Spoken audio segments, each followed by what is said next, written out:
वातावरण एवं वायुमंडल का दूषित होना, का दूषित होना प्रदूषण कहलाता है। ध्यान से देखो, दूषित होना यानी गंदा हो जाना। जैसे एक सिस्टम है, उस सिस्टम के अनुसार हमारे वातावरण में, हमारे वायुमंडल में चीजें होनी चाहिए, वायुमंडल में उस हिसाब से हवा होनी चाहिए, वातावरण में हमारे उस हिसाब से पेड़ पौधे बाकी अन्य संगठक होने चाहिए, अन्य घटक होने चाहिए। अगर उनमें कम ज्यादा हो गया, उसका जो संतुलन है वो कम ज्यादा हो जाएगा तो वो दूषित हो जाएगा, और इस दूषित होने की क्रिया को हम क्या कहते हैं? प्रदूषण। क्या कहते हैं? प्रदूषण। प्रदूषण होना, प्रदूषण, ये सब मिल गया इसको। प्रदूषण की समस्या संपूर्ण माने पूरे विश्व में बड़ी ही तीव्रता से अपना प्रभाव जमाती जा रही है। क्या सच है कि लाख कोशिश करने के बावजूद हम इस समस्या के समाधान को जैसा चाहिए वैसा जमीन पर नहीं उतार पा रहे हैं, जिसके कारण यह समस्या धीरे धीरे अपना बड़ा रूप लेती जा रही है। तीव्रता माने बड़ी तेजी से ही फैल रही है, जिसके कई तरह के भयंकर परिणाम हम सब देखते हैं। आज समस्त मानव जाति, मानव जाति माने सारे आदमी, सभी मनुष्य इस समस्या से आतंकित है। आतंकित माने प्रभावित है, डरे हुए हैं। और विश्व का प्रत्येक देश, विश्व का सारे संसार का हर एक देश अपने अपने ढंग मतलब तरीके से इस समस्या के उचित समाधान में संलग्न है। मतलब कि इस समस्या का समाधान प्रत्येक देश खोज रहा है। प्रदूषण एक ऐसी विकट समस्या है जिसका समुचित समाधान नहीं हो पा रहा है।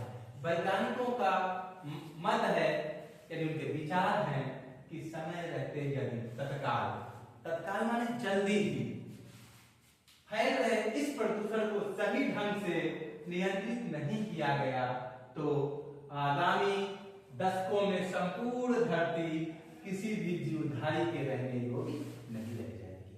यानी आने वाले सालों में ये हमारी धरती जीवन के योग्य नहीं रह जाएगी। यहाँ इतना प्रदूषण फैल जाएगा कि लोग क्या हो जाएगा?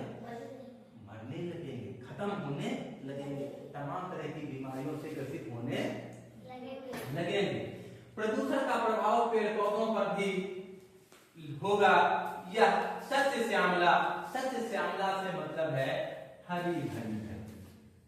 हरी भरी धरती विकृत माने खराब हो जाएगी। पेड़ पौधों के कारण अपनी संपूर्ण सुंदरता एवं उपादेयता खो देगी।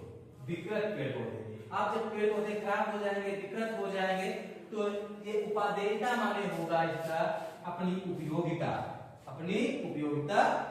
खो देगी। अब देखो, आपको प्रदूषण मिला, आतंकित मिला, समुचित समाधान मिला, सत्य श्यामला मिला, उपादेयता मिला। ऐसे शब्दों को आपने क्या किया है? अंडर लाइन किया। अब अगर हम आपसे ये बात पूछें कि इस संदर्भ में, इस अनुच्छेद में किसके बारे में बात की गई है? बताओ भैया सचिन, हम किसके बारे में बात कर रहे हैं? किसके बारे में बात कर रहे हैं? प्रदूषण के बारे में। किसके बारे में?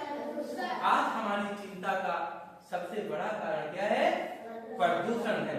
इसी अनुच्छेद से जो प्रश्न है उनके उत्तर इसमें छिपे हैं। सबसे पहले देखो, मानव जाति को आज भयभीत कर रही है। कौन भयभीत कर रहा है? प्रदूषण की समस्या। कौन कर रहा है? प्रदूषण की समस्या। तो आपका ये वाला उत्तर जो है सही है। ये है प्रदूषण की समस्या। निश्चित बात हम प्रदूषण के बारे में ही देख रहे हैं। प्रदूषण हमें परेशान कर रहा है। आपका दूसरा प्रश्न, धरती का सौंदर्य के कारण बना हुआ है। धरती का सौंदर्य किसके कारण बना हुआ है? बताओ।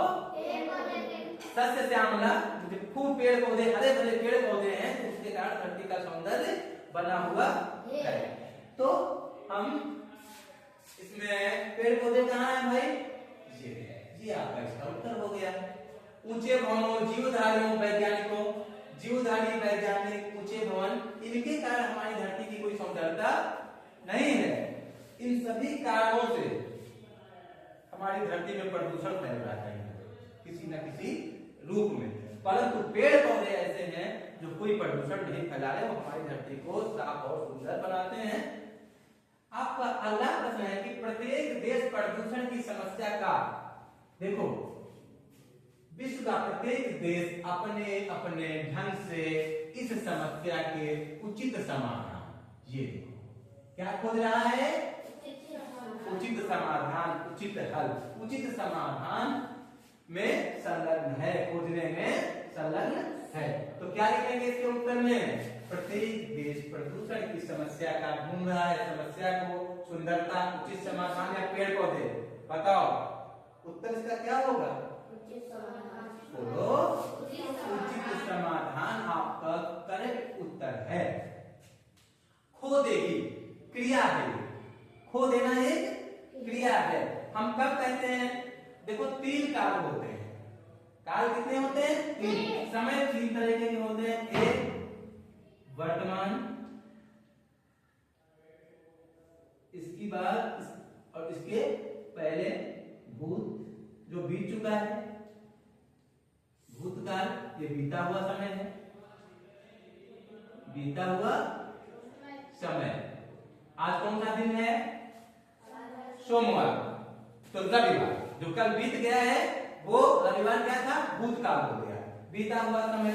वर्तमान जो चल रहा है, आज जो चल रहा है मतलब आज, अभी, इस वक्त जो हम पढ़ रहे हैं इसमें है वर्तमान। और कल कौन सा दिन होगा, मंगलवार, यानी भविष्य का, जो बहुत अच्छा, जो आने वाला है, जो आने वाला है।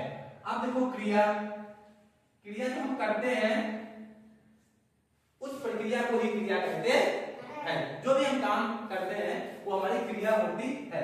उन्होंने कहा खो देगी, खो देगी, जैसे अभी मैं क्या कर रहा हूँ, पढ़ रहा हूँ, अभी मैं क्या कर रहा हूँ, पढ़ रहा हूँ। अगर मैं ये बोलूं कि मैंने पढ़ लिया था तो ये क्या हो जाएगा, भूतकाल, क्या हो जाएगा, भूतकाल। अगर मैं ये कह दूं कि पढ़ लूंगा तो क्या हो जाएगा, नो, नो, जो आने वाला, जो चल रहा हूं क्या है, मैं पढ़ रहा हूं, मैं पढ़ रहा हूं, लेकिन मैं पढ़ लूंगा वो भविष्य काल हो जाएगा। तो खो देगी क्रिया में कौन सा काल है, भविष्य काल, ये आपका उत्तर हो गया। अब है उपादेयता, खोना का पर्यायवाची। पर्यायवाची हमने आपको बताया था कि पर्यायवाची का मतलब होता है किसी व्यक्ति, वस्तु, स्थान या भाव या कि जो दूसरे नामों से जब हम उनको जानते हैं वही उसका पर्यायवाची होता है। पर्याय माने दूसरा, वाची माने बोलना, जो हम उसे दूसरी बात बोलते हैं, दूसरे नाम से जानते हैं, क्या कर रहा है, वही उसका पर्यायवाची होता है। ये कह रहा है उपादेयता, उपादेयता खोना का पर्यायवाची क्या है।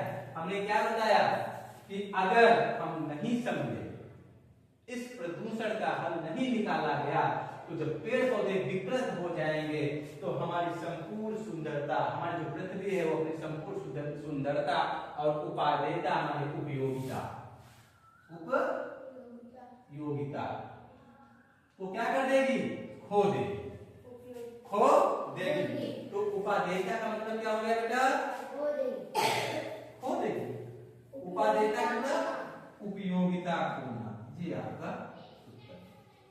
इस तरह से आपका अनुच्छेद 4 पूरा होगा।